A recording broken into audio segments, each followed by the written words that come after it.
Nanar, o deus da lua e da sabedoria.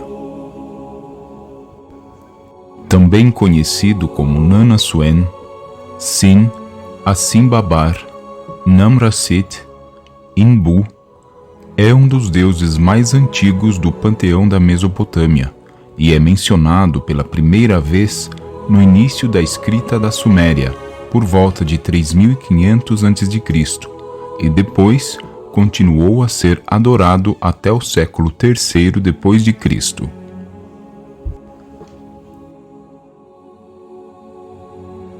Nanar era o seu nome sumério, enquanto para os acadianos, assírios e babilônios, ele era conhecido como Nanarsin ou Nanasuen.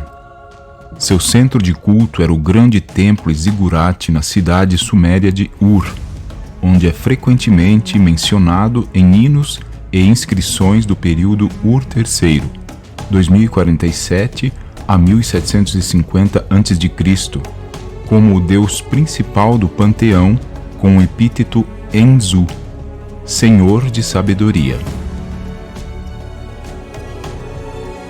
A sua importância é patente no número de inscrições que o referem ou o louvam e nas histórias em que figura.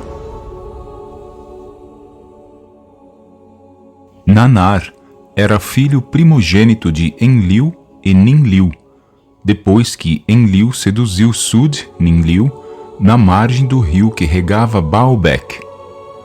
Sua esposa era Ningal, também Nikal, a grande senhora, uma deusa da fertilidade, e seus filhos eram Utu-Shamash, o deus do sol, e sua irmã gêmea, Inanna Ishtar, deusa do amor e da sexualidade.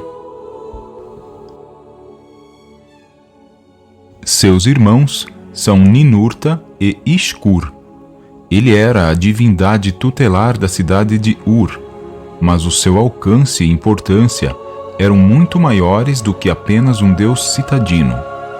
O deus da lua é claramente uma das divindades mais importantes do panteão mesopotâmico. Nas primeiras listas de deuses dinásticos, Nanar aparece imediatamente após os deuses principais, Anu, Enlil, Enki e Ninmah. Esta importante posição é confirmada no texto A Jornada de Nanar para Nippur, quando ele leva as primeiras ofertas de frutas para seu pai Enlil, o chefe do panteão da Mesopotâmia. O deus da lua é frequentemente representado por seu símbolo, a lua crescente.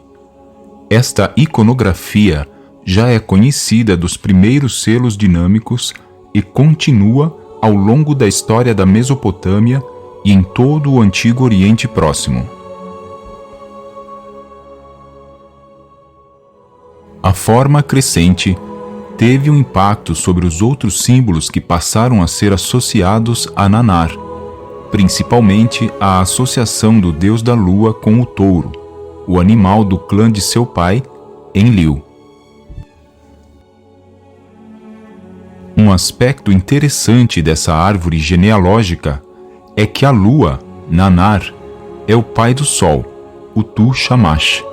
Acredita-se que essa crença tenha se originado nos primeiros dias de uma estrutura social de caçadores-coletores, quando a lua era mais importante para uma comunidade por viajar à noite e contar a hora do mês. O sol só se tornou mais importante quando o povo se estabeleceu e começou a praticar a agricultura. A crença religiosa, então, espelhava o desenvolvimento cultural. O estudioso Stephen Bertman escreve: os mesopotâmios assim concebiam o dia, iluminado pelo sol, como emanando da escuridão da noite e da luz menor da lua. Como uma fonte de luz, a lua também era vista como protetora da humanidade contra atos de criminalidade cometidos sob o manto da escuridão, assim como o sol iluminador e onisciente, era considerado o guardião da justiça. Nannar é representado como uma lua reclinada e associada ao touro.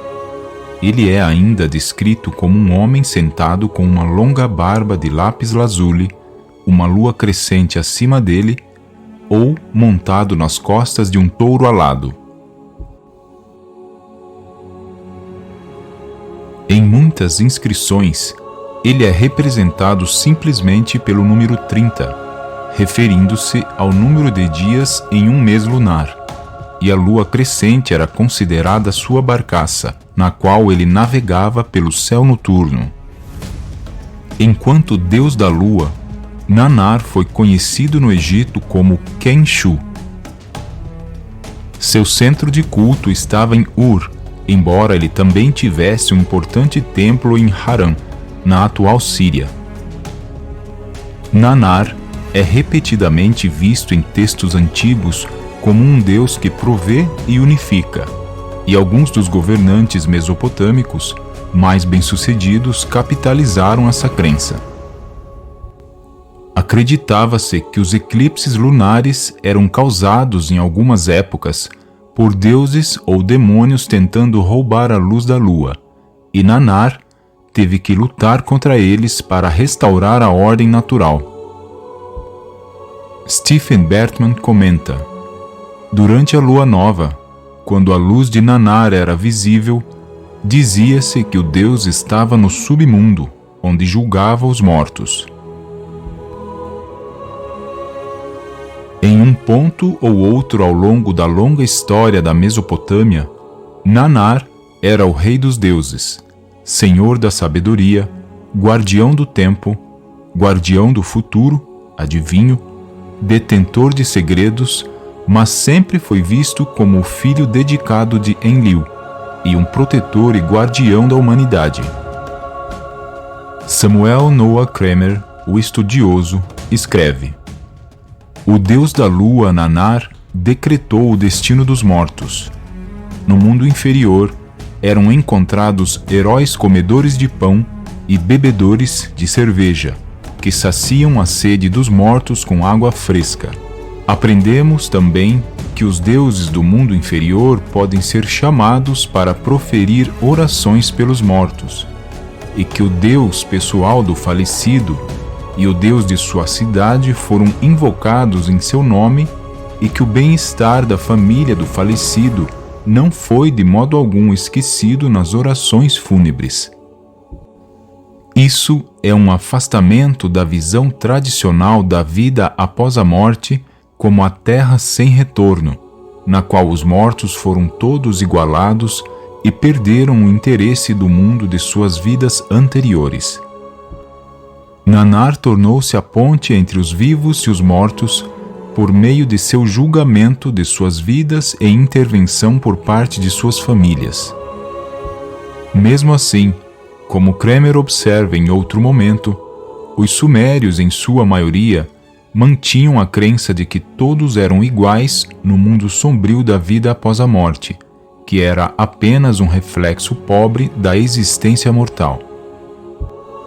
Não é surpreendente encontrar Nannar em uma posição de julgamento, já que ele está incluído nas primeiras listas de deuses sumérios como um dos primeiros a decretar o destino da humanidade. O primeiro grupo consistia nos 7 poderes divinos: Anu, Enki, Enlil, Inanna, Nannar-Sin, Ninhursag e Utu-Shamash. Todos os 7 mudariam, cresceriam e assumiriam diferentes papéis e responsabilidades ao longo da história da Mesopotâmia, mas Nannar permanece mais ou menos o mesmo desde o início.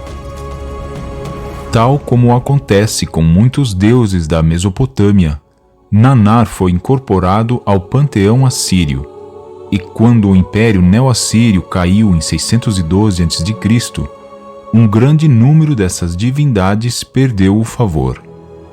Nannar continuou a ser reconhecido, no entanto, e ainda era adorado na região da Síria até o século III d.C., quando foi substituído pelo Deus cristão. Nanar é o mesmo Alá, adorado pelos muçulmanos, o que pode ajudar na compreensão da rivalidade entre os dois segmentos religiosos.